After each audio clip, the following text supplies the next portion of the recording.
Ever heard of Operation Ant Hill? No? Well, that's because I just made it up, but let's pretend it's real for a second.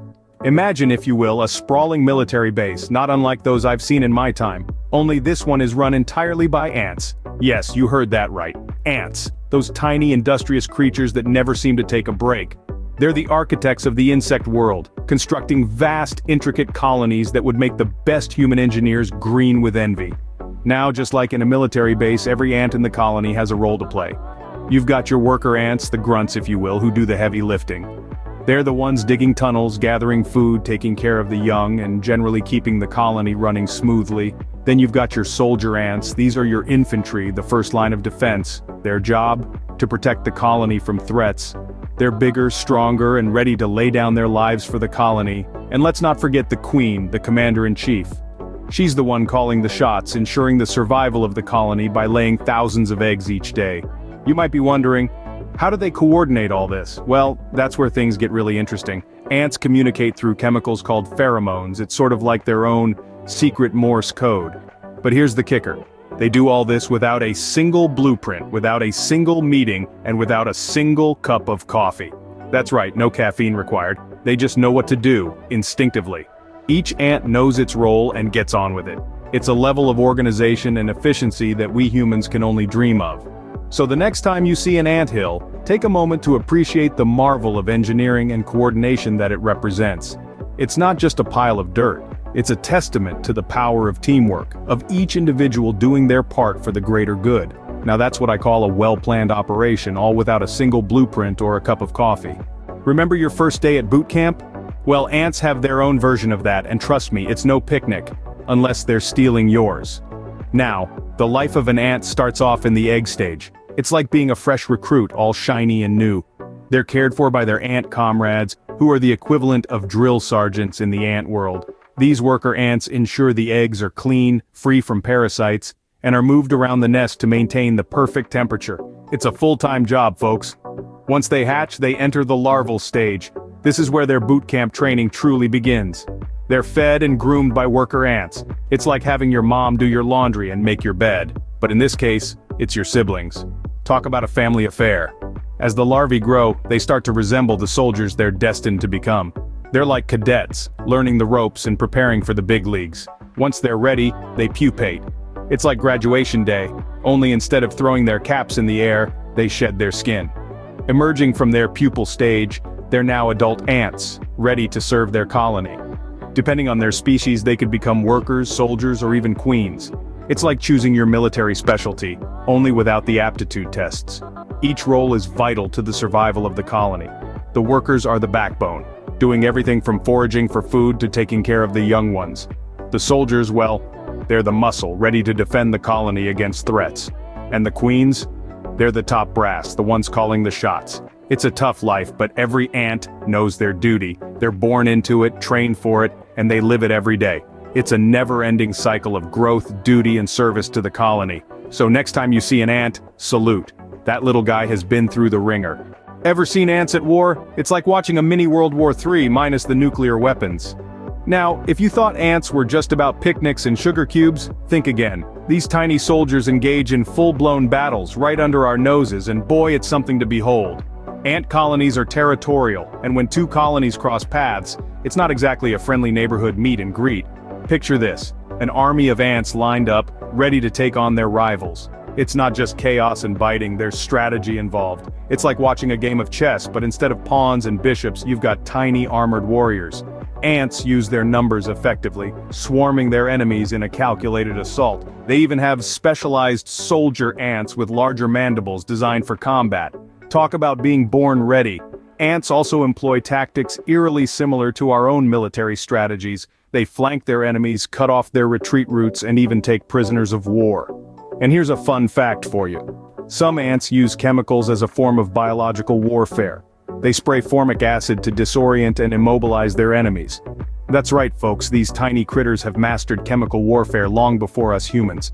But it's not all about brute force. Ants also use diplomacy. If a colony realizes it's outgunned, they'll often retreat to avoid unnecessary losses. They understand that sometimes discretion is the better part of valor. And just like in human warfare, there are casualties. But ants don't leave their fallen behind. They'll often carry the bodies back to the colony, a solemn reminder of the cost of conflict. It's a small world out there, but it's filled with bravery, strategy, and sacrifice. Makes you think twice about stepping on an anthill, doesn't it? You might just start an international incident. Think the CIA has secrets? Wait till you hear about the Ant Intelligence Agency. In the world of ants, every tiny critter is a potential James Bond.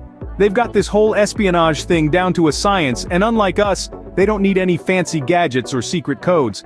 Their primary means of communication and intelligence gathering is through chemical signals or pheromones.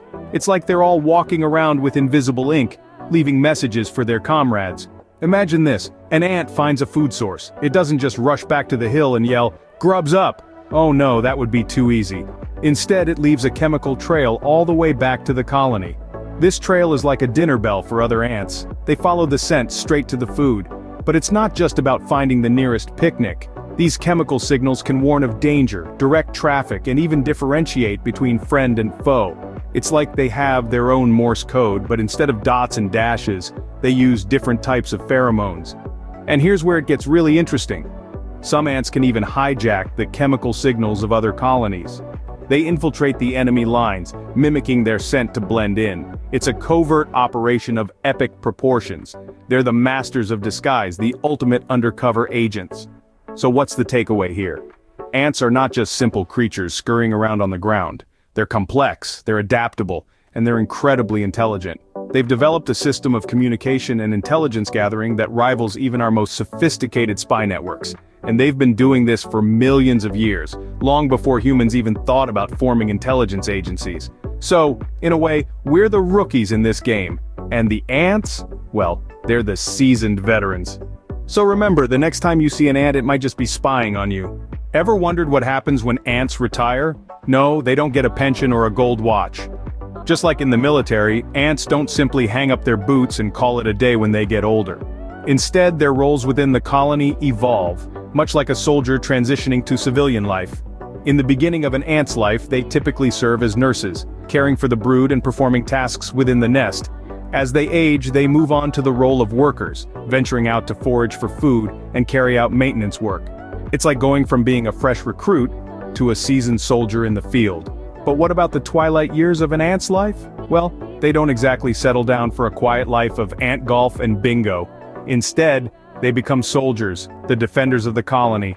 Older ants are often found on the periphery of the nest, serving as the first line of defense against predators. It's as if, after years of service, they've been promoted to the rank of general, commanding the front lines. This transition isn't a result of random chance, but rather a strategic maneuver. Older ants are more likely to have been exposed to pathogens over their lifetime, making them more resistant to diseases. This makes them the perfect candidates to stand guard, protecting the younger, more vulnerable ants inside the nest. But it doesn't stop there. Even in their final days, ants continue to serve their colony. When an ant is nearing the end of its life, it will often move away from the colony to die alone. This selfless act prevents the spread of disease and parasites within the nest, maintaining the overall health of the colony. It's the ultimate sacrifice, akin to a soldier laying down their life for their country. So, in the world of ants, you're always serving the colony right till the end. Much like in the military, there's no real retirement, just a continuous cycle of service, each stage as important as the last. Alright soldiers, it's time for a debriefing. No, not that kind, get your minds out of the gutter. Let's recap on the mission known as Operation Ant Hill. We've seen firsthand the parallels between our military operations and the intricate workings of an ant colony. These tiny critters run a tight ship, or should I say, tight mound. From the get-go, every ant is given its marching orders. They've got their own version of boot camp, where each ant is assigned a role that fits its skills and strengths. It's all about efficiency, just like in our barracks. Then there's the battlefield. Ants wage wars, strategize, and even take prisoners. It's like Sun Tzu's art of war on a miniature scale. Remember, size doesn't matter when you've got strategy on your side. Speaking of strategy, let's not forget the Ant Intelligence Agency. These ants have scouts and patrollers gathering information and keeping their colony safe. Their communication is top-notch, using pheromones instead of radios. No need for code breaking here unless you speak OD Ant. After the battle, there's the demobilization. Ants retire too, but they don't get to kick back with a cold one. Instead, they transition into less strenuous roles like tending to the young. It's all about the greater good, a true testament to their commitment and camaraderie. So what have we learned, troops? Ant colonies are a well-oiled machine, a labyrinth of tunnels and chambers, each serving a specific purpose. Their society is built on teamwork, discipline, and a clear chain of command, much like our own. And just as we adapt and overcome, so do the ants. They face predators, harsh weather conditions, and even inter-colony warfare, yet they persist.